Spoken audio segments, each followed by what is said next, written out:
तो guys market में फिर से एक बार आग देखने को मिली।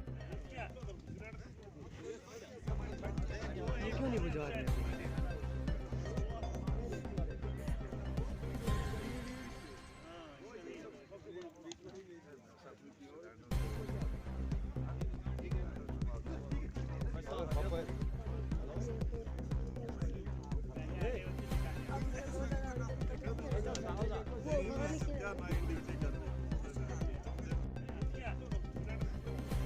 ये क्यों नहीं बुझा रहे अभी?